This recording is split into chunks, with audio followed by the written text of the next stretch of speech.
용산 대통령실 출입하는 이광길 기자 나와 있습니다. 어서 오십시오.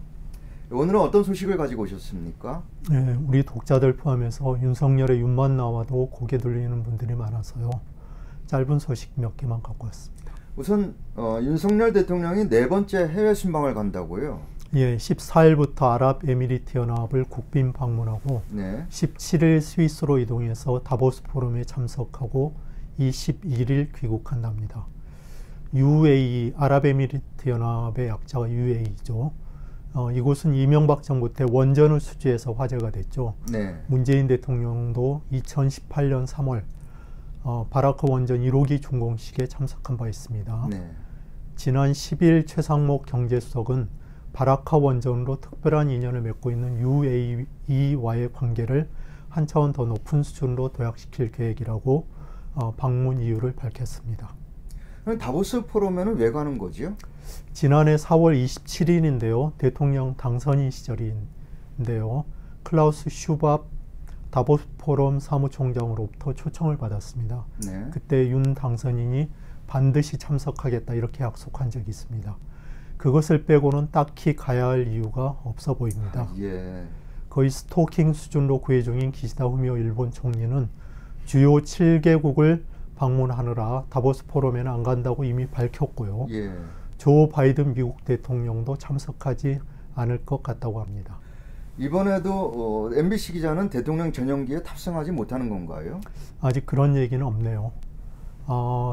다만 도어 스태핑 중단과 함께 용산 대통령실 청사 1층에 설치한 배녀판 벽 생각나십니까? 네. 예, 근데 지난 10일 그 위에다가 인조 담쟁이를 더 씌웠습니다. 예. 그러니까 가벽이 아니라 진짜 벽이 된 셈이죠. 다음 수순은 기자실 이전이라는 오픈 얘기들이 나돌아다닙니다. 네. 11일에는 외교부와 국방부가 새해 업무 보고를 했어요. 예, 보통 업무 보고라고 하지만 부처와 대통령실 간에 조율된 내용을 보고하는 형식이기 때문에 세부 내용은 외교부나 국방부의 발표를 참고하시면 되겠고요. 큰 방향은 다들 예상했던 그대로입니다. 이제 무슨 종전선언이네 하는 상대방의 선의에 의한 그런 평화에서 완전히 벗어나서 우리의 자유와 평화를 위협하는 도발에 대해서는 강력한 자위권을 행사할 수 있는 만반의 준비태세를 갖춰야 한다. 는 윤 대통령의 이날 발언에 모든 게 다 들어있습니다. 네. 남북 북미 대화 재개를 위한 유인책 제시는 없었고요. 대북 타격 능력을 대폭 강화하고 한미 연합 군사 연습 및 훈련을 확대하겠다고 공언했습니다. 예, 세부 내용 중에 눈여겨볼 만한 몇 가지 소개해 주시죠.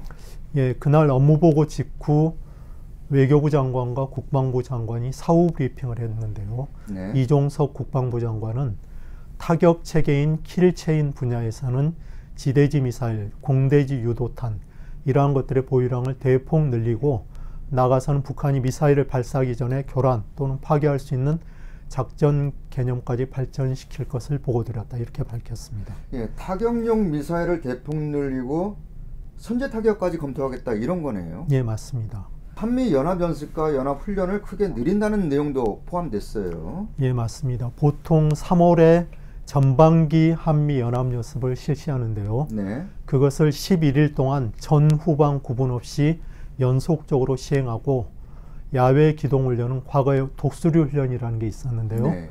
그 이상의 수준으로 규모와 범위를 확대해서 실시하겠다 이렇게 밝혔습니다.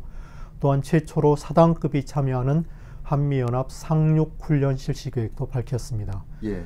게다가 올해 10월 1일이 국군의 날이죠. 네. 이때는 대규모 한미연합 화력 시범을 실시한다고 합니다.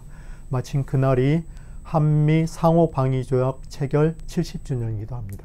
지난해 봤듯이 북한이 가만히 있지는 않을 텐데요. 올해 한반도 정세도 암담하네요. 네, 동감입니다. 그래서 기자들도 긴장 완화 방안은 전혀 거론되지 않았느냐 이런 질문을 던졌습니다. 이에 대해 11일 대통령실 관계자는 대통령께서는 북한의 도발에 단순한 비례적 대응이 아니라 압도적으로 대응해야만 북한의 도발 의지를 원천적으로 꺾을 수 있다. 이렇게 보는 것이라고 말했습니다. 증명된 적 없는 위험한 주장을 되풀이한 거죠. 예. 그 현안이 되고 있는 북한 무인기나 중국의 단기 비자 발급 중단 이와 관련한 대책은 나왔나요? 결론적으로 말씀드리면 대책을 내놓지 못했습니다. 네. 우선 북한 무인기 관련한 대응책은 10년 전 대책을 재탕했던 혹평을 받았습니다. 이런 지적에 대해서 이종섭 장관은 사실은 이 소형 무인기에 대한 것은 우선순위가 그동안 떨어져 있었다. 군사적 수준에서 보면 크게 위협적인 존재가 아니라고 저희들은 보았던 것이나 이번 사태로 인해서 국민들에게 굉장한 불안감을 주었다는 점에서 저희들도 그 부분에 대해서는 이 부분도 좀 더 중점을 두고 확보하겠다 이런 방향을 잡았고 이런 식으로 횡설수설을 했습니다. 예. 박진 외교부 장관은 우리가 중국에 대해 방역 조치 취한 것은 중국 내 코로나19 확산이라는 상황을 감안해서 과학적, 객관적 근거에 의거해 단기사증 발급을 중단한 것이다 라고 하면서 중국에게 잘 설명하겠다라고 했네요. 예, 정부가 어떤 대책을 발표할 때 비과학적이고 주관적 근거에 의해서 조치를 취했다고 발표할 수는 없으니까요. 네. 그건 그냥 하는 말이죠. 다만 중국이 한국의 조치가 특히 차별적인 입국 제한 조치다 이렇게 볼 이유는 있어 보입니다. 현재 코로나19 방역 문제로 중국인에 대한 비자 발급까지 중단하고 있는 나라는 한국이 유일합니다.